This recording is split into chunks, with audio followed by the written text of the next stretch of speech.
Station होते हैं, किसी पोलिंग स्टेशन में आप आगे होते हैं, किसी में पीछे होते हैं, किसी के नताए जाना होता है, लेकिन अब टीपी 217 और ये बड़ी कामयाबी है। जी सर, मैं यही कहना चाह रहा था, बड़ा सेटबैक है जी, बिल्कुल नईम के लिए बड़ा ये बहुत बड़ा सेटबैक है जी।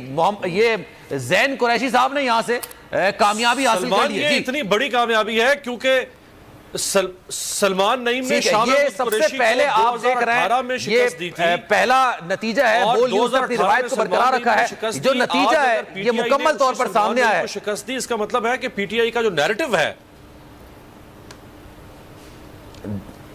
जी जी बोलिए। पहला मुकम्मल नतीजा तो देखिए, ये जिस तरह पीटीआई ने जो शिकस्त दी है, ये दो वजूहात से है।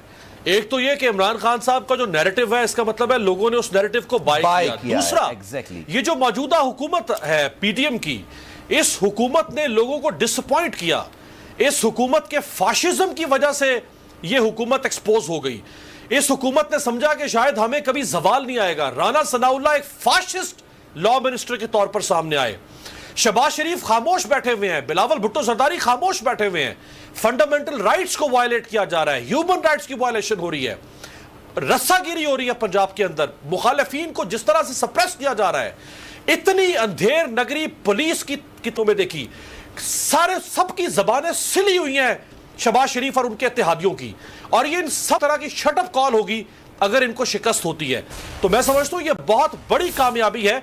अभी हमारी स्क्रीन पर चल रहा था 13, मेरा ख्याल इसको करेक्ट करना चाहिए। अगर पीटीआई 12 सीटें हासिल करती है तो वो चीफ मिनिस्टर की तरफ जा सकती है, क्योंकि एक सीट जो है वो पीएमएलएन की और कम हो गई है, उनका एक वोट कम हो गया है। सो अब पीटीआई को 12 चाहिए सरे 10। लेकिन मजीद अगर कुछ और भी जो इस लोगों ने इस्तीफे दिए हुए हैं, खैर अब तो शायद उनके इस्तीफों की जरूरत ही नहीं पड़ेगी जो हालात बन गए, बल्कि वो जो हो गई है, जलील शरकपुरी साहब भी पछता रहे होंगे। हाँ, वो जलील शरकपुरी भी पछता रहे होंगे। 7,000 का फर्क दे दिया है, लेकिन मेरा ख्याल है वक्त पर दे दिया कि उन्होंने कर दी। हाँ, मैं तहरीक इंसाफ के साथ अब आ रहा हूं। सलमान, आप मुझसे पूछ रहे हैं? जी जी, मैं सर ओवरऑल सब 7,000 की लीड से, बिल्कुल 7,000 एक बड़ी वाज़ेह लीड है। 6,500 तकरीबन। अब रात तक जिन्होंने शिफ्ट करना था कर लिया। अब मेरा ख्याल है इमरान खान साहब मजीद लोगों को नहीं लेंगे।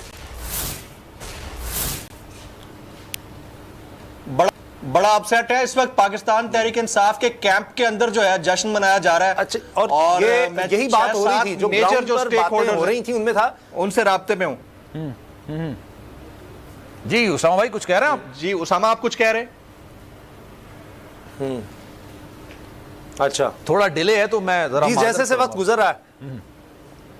जी, मैं ये गुजारिश कर रहा हूं कि जिस तरह हम ये नतीजा देख रहे हैं, और बोल्ड न्यूज़ ने सबसे पहले जो एक मुकम्मल नतीजा है गैर हतमी गैर सरकारी वो सामने लेकर आए हैं। अब इससे बड़ा एक हमें ट्रेंड नजर आ रहा है, क्योंकि ये कोई नहीं कह रहा था, ये एक बड़ा मुश्किल था। और ये जैन कुरैशी साहब का या शाहमूद कुरैशी साहब का ये उस तरह हल्का नहीं है जहां उनका असर और रसूख हो। ये उनको अपने यानी कंफर्ट जोन से बाहर निकलकर एक दूसरी पिच पर जाकर खेलना पड़ा है। तो यहां वो उतने मजबूत नहीं थे। यहाँ सलमान नईम का कहा जा रहा है फुटवर्क बड़ा अच्छा, यानी खुद जाकर डोर टू डोर कैंपेन, लोगों के साथ ताल्लुक, तो वो बहुत ज्यादा था। और फिर सारा नून लीग का भी एक वोट बैंक, फिर उसके बाद जनूबी पंजाब। ऐसा नहीं है कि यहां से पीपल्स पार्टी हमेशा लड़ती है, हमेशा मुल्तान से आप देखिए, क्योंकि अभी भी यूसुफ रजा गिलानी साहब को, साबिक वज़ीर-ए-आज़म को बड़े तहफ़्फ़ुज़ात थे कि हमें यहां से तो कुछ मिलना चाहिए था। ये उन लोगों में थे जो पीपल्स पार्टी पर दबाव डाल रहे थे कि हमें